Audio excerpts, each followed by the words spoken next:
নিধির গল্পন্যাসে আজকে পড়ছি আশাপূর্ণা দেবীর লেখা গল্প আসল বেনারসি ল্যাংড়া। গল্পটি ভালো লাগলে একটি লাইক করে দিবেন। যে কোনো মতামত জানাতে পারেন কমেন্ট করে, আর চ্যানেলটি সাবস্ক্রাইব করতে ভুলবেন না। ধন্যবাদ। শুরু করছি আসল বেনারসি ল্যাংড়া। সীমা ঘরবার করছিল। অফিস থেকে ফিরতে এত দেরি কেন হচ্ছে প্রতুলের? যানবাহনের দুর্গতিতে দেরিটাই অবশ্য স্বাভাবিক হয়ে গেছে আজকাল। তবু ভাবনা না হয়েও পারে না। ওই যানবাহন থেকে দুর্ঘটনার নজিরও তো কম নেই। সীমা অনেকবার চেষ্টা করছে একটা পড়ে থাকা সেলাই নিয়ে বসতে, কিন্তু পারছে না, মন বসছে না। হাতের কাজ হাত থেকে নামিয়ে বারে বারেই রাস্তার ধারের বারান্দায় এসে দাঁড়াচ্ছে এবং আপন মনেই নানা মন্তব্য করছে। কি হলো রে বাবা, ব্যাপারটা কি? পাড়ার প্রায় সব ভদ্রলোকেরাই তো এসে গেল একে একে। রাস্তা তো ক্রমশই ঝিমঝিমে হয়ে আসছে। যা দিনকাল, জানি না কি ঘটেছে। হে মা কালী, রক্ষা করো, যেন বিপদ আপদ না হয়। একবার এদিকে গলা বাড়িয়ে ডাক দিল, খুকু, কটা বাজলো, দে তো আর একবার। অলক্ষ্য কোনোখান থেকে খুকুর ঝংকার ভেসে এলো, 9:24। এই নিয়ে কবার হলো মা? সীমা ক্ষুব্ধ বিরক্তিতে বলে ওঠে, ঠাট্টা করছিস? তা তো করবি বইকি, ঠাট্টারই তো সম্পর্ক। তোদের এ যুগের মন প্রাণ বলে তো কিচ্ছু নেই। ভাবনা করছি আমি সাধে কিরকম দিনকালটি পড়েছে। বাসে ট্রামে লোক চলেছে যেন বাদুড় ঝোলা হয়ে, বিপদ আপদ ঘটতে পারে না। খুকু যেখানে ছিল সেখান থেকে একটু সরে এসে বলে, বিপদ টিপদ তো দৈবের ঘটনা মা। তোমাদের সে যুগের ওই মন প্রাণখানি নিয়ে বসে বসে দুর্ভাবনা করলেই সেটা বন্ধ করতে পারবে? সব সময় খারাপটাই বা ভাবতে বসো কেন? সেটা বুঝি অপয়া নয়? হয়েছে, আমায় আর জ্ঞান দিতে হবে না তোমাকে। রাত্রির 10টা বাজতে চলল, বাপ ভাই দুটো মানুষই রাস্তায়, অথচ মেয়ের। খুকু বলে, তুমি যে অবাক করলে মা। ভাই আবার কবে রাত 11টার আগে আড্ডা সেরে বাড়ি ফেরে? দেখো গে, কোথায় কোন পাড়ায় মোড়ের মাথা আলো করে দাঁড়িয়ে রাজকার্য চালাচ্ছে তোমার পুত্ররত্ন। সীমা আক্ষেপের নিঃশ্বাস ফেলে, তা জানি, তার জন্যে তো এক্ষুনি ভাবতে বসছি না। যে মানুষটা আড্ডা ফাড্ডার ধারও ধারে না, তার জন্যে ভাবনা হবে না? খুকু নরম গলায় বলে, সে তো ঠিক, কিন্তু পরশু না তরশু বাবার এরকম দেরি হয়েছিল। মোটেই অত নয়, সীমা প্রতিবাদ করে ওঠে, সেদিন মোটে 9:10 হয়েছিল। খুকু হেসে ওঠে, ওরে ব্যাস, একেবারে মিনিট সেকেন্ডের কাটাটা পর্যন্ত মুখস্থ। কি সাংঘাতিক পতিব্রতা হিন্দু নারী। বাজে বকবক করিস না খুকু, এই মানুষটাই আমায় পাগল করবে। খুকু হিহি করে, করবে? ওটা এখনো ফিউচারে আছে। সীমা রেগে বলে ওঠে, খুকু, যাও, তুমি যেমন তোমার গল্পের বই মুখে দিয়ে পড়েছিলে তাই থাকোগে, যাও। দিন দিন এত বাচাল হয়ে যাচ্ছিস। ওই যা, গেল, কারেন্ট চলে গেল। ও মা গো, একে মরছি ভেবে ভেবে, আর এখন আলোটাও নিভে গেল। খুকু রোষ ভরে বলে, তা যাবে না, আমার গল্পের বই পড়ায় অত নজর দেওয়া। গল্পের বই পড়ব না? ওর জোরেই তো বেঁচে আছে মানুষ। খুকু, থাম তুই, অত কথা ভালো লাগছে না। খুকু, না, অবস্থা আয়ত্তের বাইরে। ভাবছিলাম কথা কয়ে মনটা একটু করে রাখি, বাবাকেও বলি হারি। এই ছিচকাতুনি গিন্নিটিকে তো চেনোই বাবা, গাড়ি না পাও, পায়ে হেঁটেও চলে আসা উচিত। গলার স্বর তুলে বলে, মা, এই অন্ধকারে তো কিচ্ছু হবে না, বরং ট্রানজিস্টরটা খুলে দিই, গান শোনো, চিত্তচাঞ্চল্যের মহা ঔষধ। ফট করে ছোট্ট ট্রানজিস্টরটা খুলে দিল। এটাই তো এখন ভরসা। লোডশেডিং এর কল্যাণে রেডিও তো এখন প্রায় বাতিল আসবাবপত্রে সামিল হয়ে গেছে। গান গেয়ে উঠলেন কোনো নামকরা গায়িকা। চাঁদ উঠেছিল গগনে, দেখা হয়েছিল তোমার। চাঁদ উঠেছিল গগনে, দেখা হয়েছিল তোমাতে আমাতে, কি জানি কি মহালগনে। সীমা ক্রুদ্ধ কণ্ঠে বলে ওঠে, খুকু, ক্ষমা দিদি।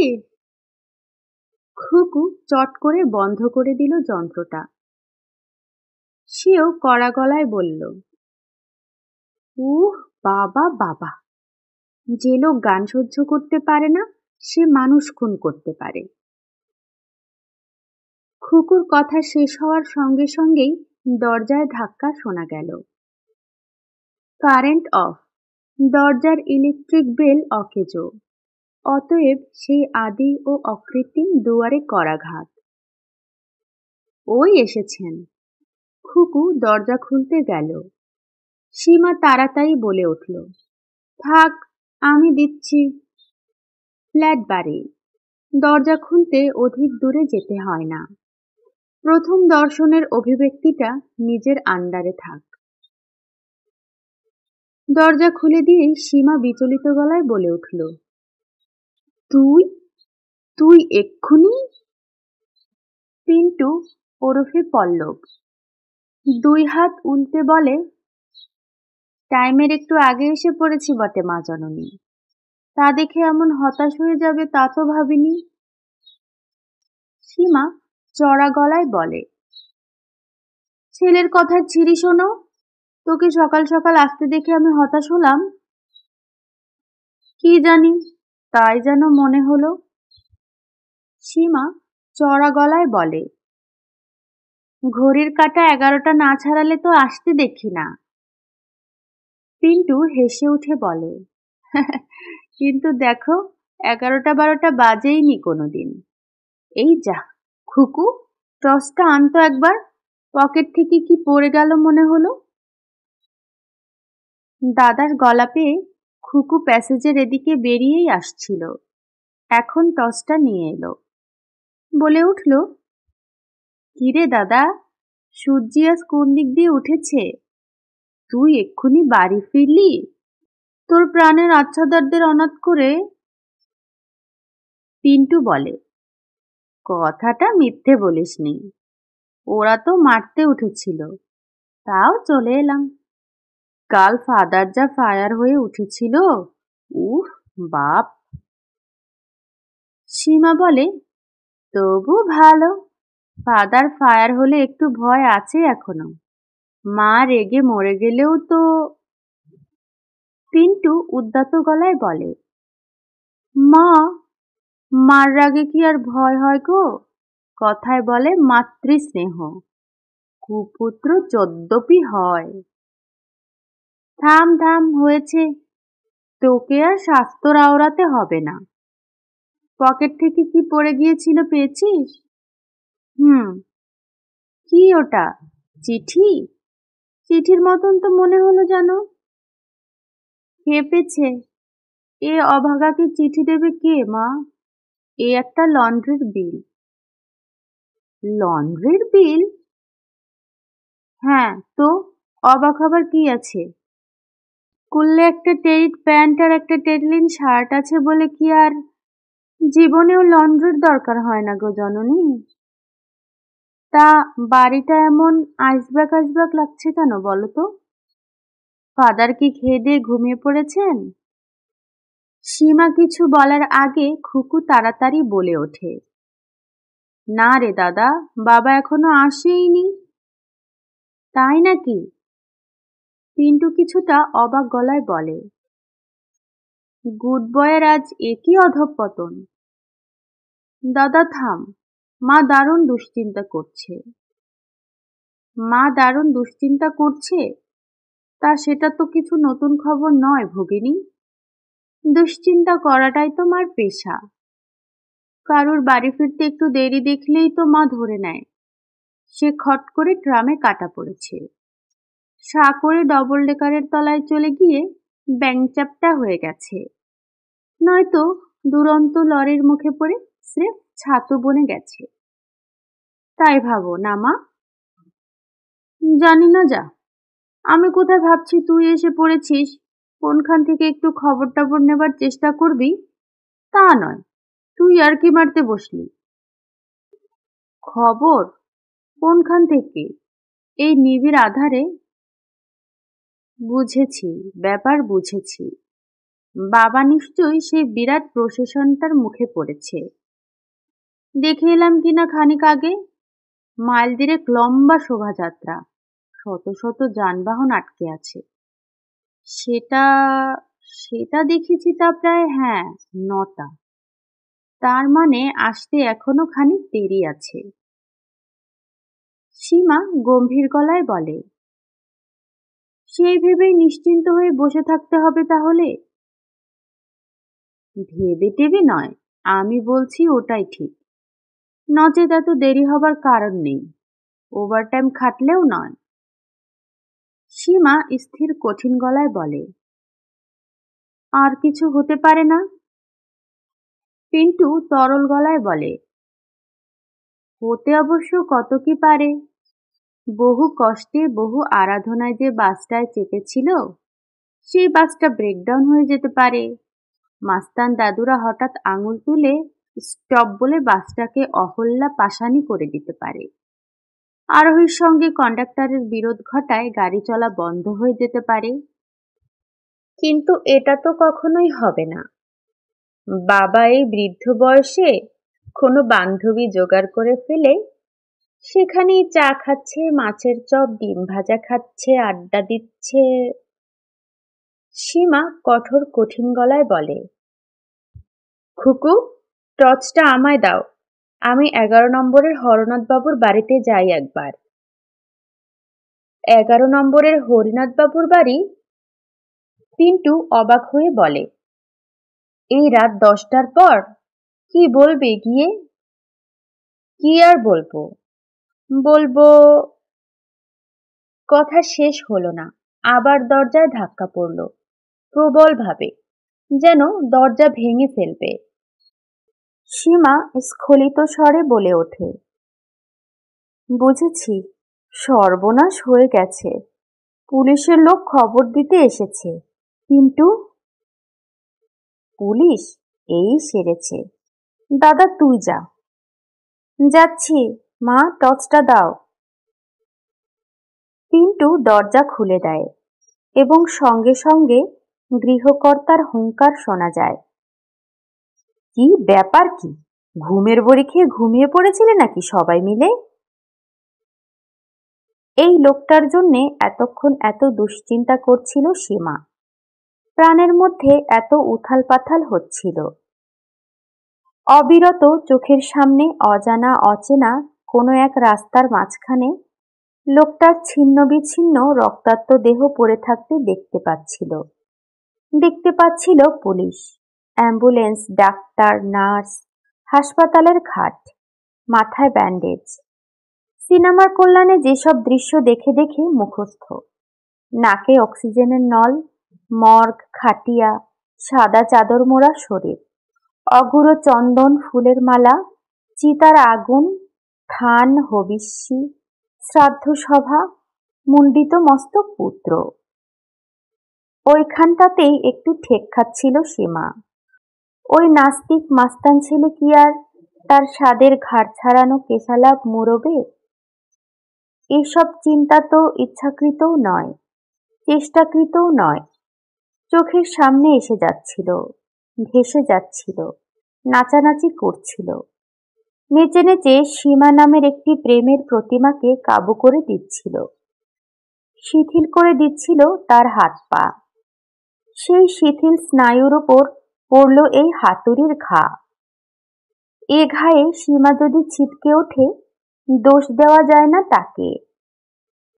ছিটকে ওঠা সীমা তীব্র তীক্ষ্ণ গলায় চেঁচিয়ে ওঠে, ঘুমোবে কেন? বাড়ির গিন্নি মরে পড়েছিল, তাই ছেলেমেয়েরা পাথর হয়ে বসেছিল। বলতে একটু লজ্জা করল না রাত দুপুরে বাড়ি ফিরে? ক্রুদ্ধ গৃহকর্তা আরো গলা চড়ান, লজ্জা করবে? কেন কেন কেন লজ্জা করবে শুনি? এতক্ষণ কি আমি তারিখানায় বসে তারি খাচ্ছিলাম, না বন্ধুর বউয়ের হাতের পান খাচ্ছিলাম? সীমার স্বর তিক্ত তীক্ষ্ণ। কি করছিলে তা নিজেই জানো। এ কথা তো বিশ্বাস করব না, ডালহাউসি থেকে রাসবিহারীতে আসতে তোমার 5 ঘন্টা সময় লেগেছে। বিশ্বাস করবে না, বিশ্বাস করবে না, কর্তা রাগে কাঁপতে কাঁপতে বলেন। বিশ্বাস না করলে তো বইয়েই গেল। আহ, বলে কি না বিশ্বাস করব না? গামছা নিংড়ানোর মতো শরীরের রক্ত নিংড়ে নিংড়ে শালার অফিস যাওয়া আসা, বুকে পিঠে ভিড়ের চাপে দম বন্ধ হয়ে হয়ে হার্টের রোগ জন্মে গেল। রড ধরে ঊর্ধ্ববাহু হয়ে দাঁড়িয়ে দাঁড়িয়ে শালার হাতে বাত পায়ে গোধাবার জোগাড়, আর বলে কিনা বিশ্বাস করি না।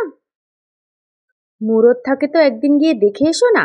ঘরের মধ্যে আরামে আয়েসে বসে দুটো ভাত সেদ্ধ করতেই তো ক্ষয়ে যাচ্ছ, বুঝতে ঠেলা। যদি আমার মতন। এই অপমানের পরও কি সীমা চুপ করে থাকবে?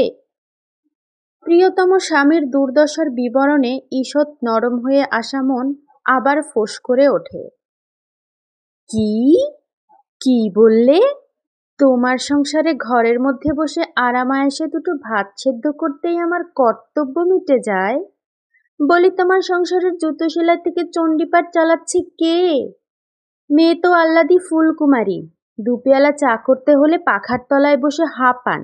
আর ছেলে, তিনি সারাদিন এমন রাজকার্য করে বেড়ান যে একদিনের জন্য গমটা ভাঙিয়ে আনতে পারেন না, রেশনে লাইন দিতে পারেন না। অন্ধকারে কেউ কাউকে দেখতে পাচ্ছেন না।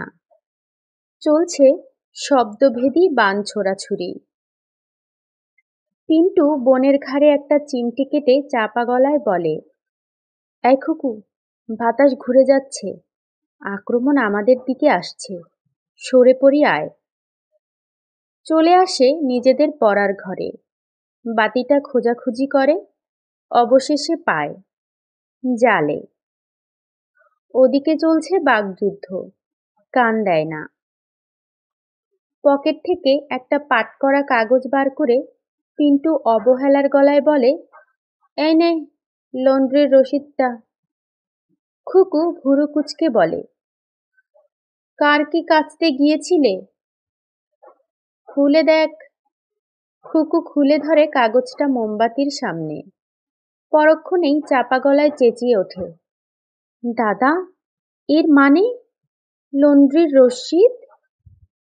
পিন্টু পরম আগ্রহে বলে, তা তোর লাভারের চিঠি লন্ড্রির রসিদের থেকে আর কত উঁচু দরের? ভালো হবে না বলছি দাদা, যত সব অসভ্য কথা। পিন্টু ব্যাংকের গলায় বলে, আচ্ছা বেশ, তুমি লাভার জুটিয়ে লাভ করতে পারো, লাভ লেটার চালাচালি করতে পারো, আর সেটা বললেই দোষ? আহা, তাই বলে বুদ্ধু হাদাগঙ্গা ছোট লোকটা তোমার হাতে চিঠি দেবে? আহা, ও কি আর নিজে সাহস করে দিতে আসছিল? লাইব্রেরিতে দেখা। অবোধ ইনোসেন্ট মুখে বলতে লাগলো, পিন্টুদা, বাড়ির খবর কি?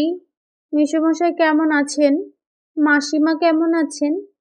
মাসিমার ঝিটি ঠিকমতো আসছে তো? রেশনে চিনি পেয়েছেন? কয়লা পাওয়া যাচ্ছে? এই সব। তখন বললাম, এত কথা তো তোমার মাসিমাকে জিজ্ঞেস করতে আমার মনে থাকবে না। তুমি বরং তোমার মাসিমাকে কি খুকুকে 2 লাইন লিখে জিজ্ঞেস করে নাও। খুকু তেমনি চাপা গলায় ঝংকার দিয়ে ওঠে, আহ দাদা, তুমি না এমন, উফ। হঠাৎ ওদিক থেকে একটা বাসন আঁচড়ানোর শব্দ এ ঘরে এসে আছড়ে পড়ল। চমকে উঠল দুজনেই। খুকু চমকে বলে, কি হলো? পিন্টু অম্লান গলায় বলে, কিছু না, কর্তাগিন্নির প্রেমালাপ বোধ হয় চরমে উঠছে। তা কথাটা মিথ্যে নয়, কর্তার প্রবল কণ্ঠের বাণী শোনা যায়। সংসার চালানোর বড়াই হচ্ছে, পায়ের কাছে বাসন ছড়ানো, অন্ধকারে লোকে হোঁচট খেয়ে মরুক, এই সংসার চালানোর আবার বাহাদুরি। যাক, চুলোই যাক, এই সংসারে আগুন ধরিয়ে দিয়ে চলে যাব। সীমা ওই পায়ের কাছে বাসন রাখার লজ্জায় যাও বা একটু নরম হতে যাচ্ছিল, তখনই সীমার প্রতি তীরটি নিক্ষিপ্ত হয়। বটে, সীমা বলে ওঠে, তুমি চলে যাবে সংসারে আগুন ধরিয়ে দিয়ে, আর আমি আমি বুঝি বসে বসে সে আগুনে জল ঢালবো? মনে যেন আমি তার আগেই চলে যাব। বাপের বাড়ি একটা আছে এখনো। বুড়ো বাবা মা কত বলে, একদিন আয়, কতদিন দেখিনি, এই তোমার সংসারের জন্যে একটা দিন দিয়ে থাকতে পারি না। আর আমায় বলে কিনা আরামায়েশের ওপর আছি। বলি, অফিসে গিয়ে তো আর সারাক্ষণই ফাইল ঠেলছো না, আড্ডাও তো চলে। বন্ধুরা বলে না, এই যুগে সংসার করার সুখটা কত। একটু থেমে, একটু হাঁপিয়ে, একটু কেশে আবার শুরু করে, রাত দিন বাজার থেকে মাল উধাও হয়ে যাচ্ছে। আজ তেল উধাও, কাল ডালডা উধাও, পরশু কেরোসিন উধাও, তরশু রেশনের গম চাল চিনি উধাও। নিত্য দুধের গাড়ি আসছে না, খালি বোতল নিয়ে ফিরছে। 10-20 ঘন্টার লোডশেডিং, পাম্প চলে না, হিটার জ্বলে না, আটা ভাঙানোর চাকি বন্ধ, ফ্রিজের দফা গয়া। কে ম্যানেজ করছে এসব? আগে সকালবেলা উঠে বাজারটা নিয়ম করে দিতে, এখন তাও তোমার নিত্য সময় হয় না। খবরের কাগজ পড়া আর দাড়ি কামানো, এই করতেই সকাল কাবার। ভাতটি খেয়েই লম্বা দাও, আর এই এখন এসে পদার্পণ। সারাদিনে কত মল্ল যুদ্ধ চলছে জানতে পারো, না জানতে চাও? মনে করো সংসারের চাকাখানি আপনি চলছে মিহি মোলায়েম সুরে। সেই চাকার তেলটি জোগাড় করতে যে ঝিয়ের পায়ে কত তেল দিতে হয় তার খোঁজ রাখো, কতগুলো পাতানো বনপো পুষতে হয় তার হিসেব রাখো। ওরে বাবা, এই রাজধানী এক্সপ্রেস যে থামেই না দেখছি। পিন্টু বলে, 200 মাইলের মধ্যে স্টেশন নেই। খুকু এই কৌতুক উক্তিতে কান দেয় না, শুকনো গলায় বলে, মা ওই পাতানো বনপোদের কথা কি বলল রে দাদা? বলল, সংসার চালাতে অবশ্য প্রয়োজনীয় হিসেবে অনেকগুলো পাতানো বনপো পুষতে হয়। আরো শুকনো গলায় বলে খুকু, অনেকগুলো আবার কি? ওই হলো আর কি, গৌরবার্থে বহু বচন। খুকু কান পাতে নিবিষ্ট হয়ে, ও ঘরে কলধ্বনি আবার স্পষ্ট হয়ে ওঠে। কি বললে? পাতানো বনপো পুষতে হয়? বাড়িতে তাদের আসতে দেওয়া হয়? তা বাড়িতে আসতে না দিলে তারা কি রাস্তা থেকে আমার উপকার করে দিয়ে যাবে নাকি? আসতে দিতে হয়, বসতে দিতে হয়, চা খাওয়াতে হয়। হয়, এত সব হয়? কর্তা প্রবল গর্জনে প্রতিবাদ করে ওঠেন। বলি, এত সব হওয়ার বদলে কি কি মহৎ উপকারটা হয় শুনতে পাই। সীমা বেশ ডাটের সঙ্গে বলে, অনেক কিছুই হয়। তোমার ছেলের দ্বারা তো 1 ইঞ্চি কাজও হয় না। সিনেমার টিকিট কিনতে পাঠালাম টাকা দিয়ে, ফিরে এলো ছেলে, বলল হলো না, হাউসফুল। অথচ আমার সোনার চাঁদ পাতানো বনপো তক্ষুনি সেই টিকিটটাই এনে দিল। দিল? বলি, কোত্থেকে দিল শুনি? এলেম থাকলে সবই হয়। এই তো, ত্রিভুবনের কেউ যখন ডালদা পাচ্ছে না, স্বপন আমায় দুটো 2 কিলো ডালদার টিন এনে দিল। কর্তা হিংস্র গলায় বলেন, যখন ওই ডালডার টিনের বদলে মেয়ে খোয়া যাবে তখন বুঝবে ঠেলা। মেয়ে খোয়া যাবে? গেলেই হলো। না, যাবে না। পৃথিবী দেখছো না? আমি এই বলে দিচ্ছি, তোমার ওই আদুরে খুকুকে যদি সামনের মাসেই না পাত্রস্থ করি।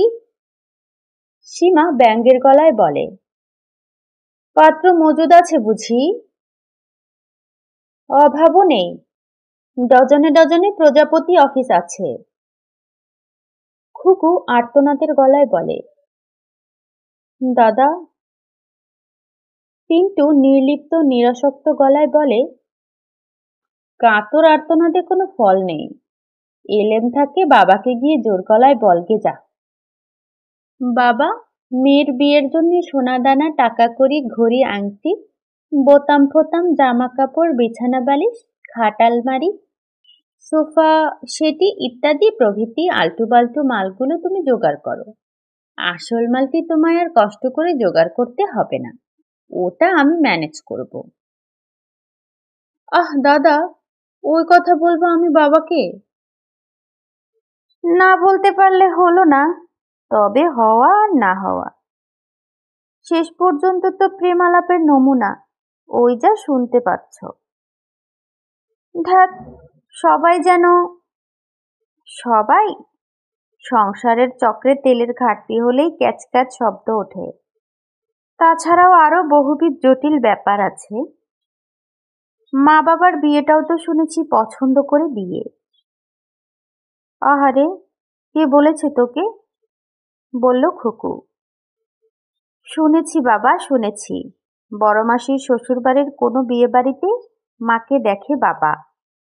ও সেই? খুকু গৌরবান্বিত গলায় বলে, সে কথা ছেড়ে দাও।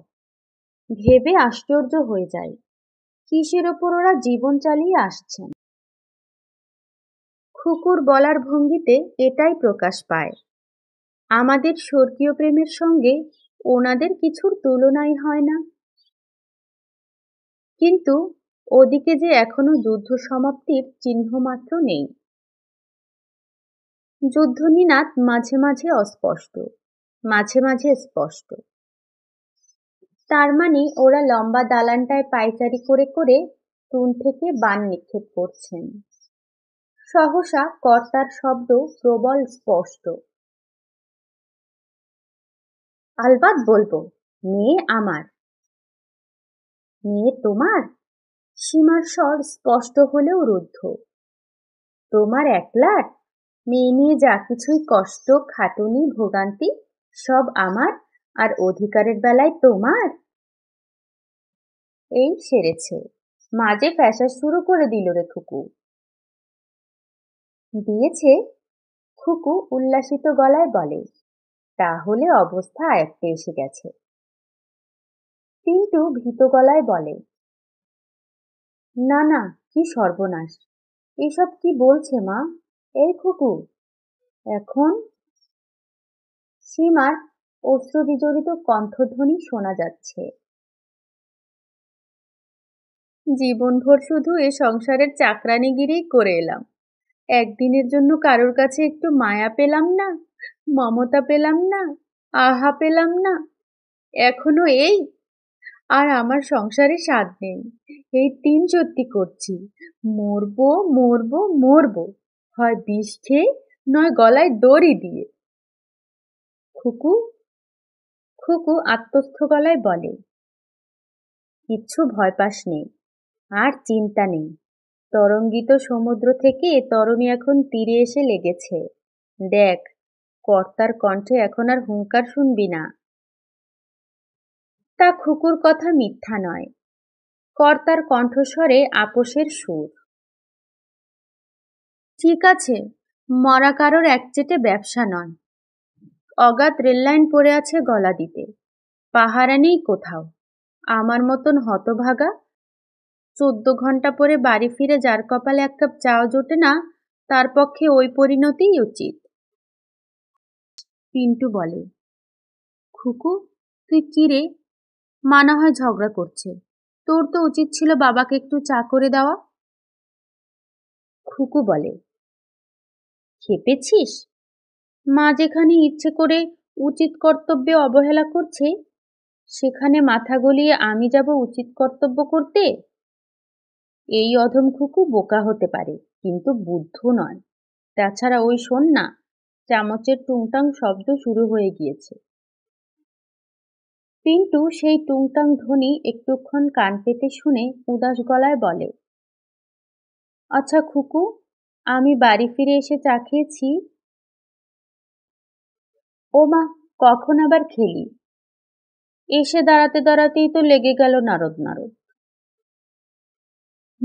কিন্তু দেখ, ইচ্ছে করলে মা তো আমাকেও এক কাপ অফার করতে পারতো। এই ঝড় বৃষ্টি বজ্রপাতের মধ্যে কি আর স্নেহদীপখানি জ্বলছে রে দাদা?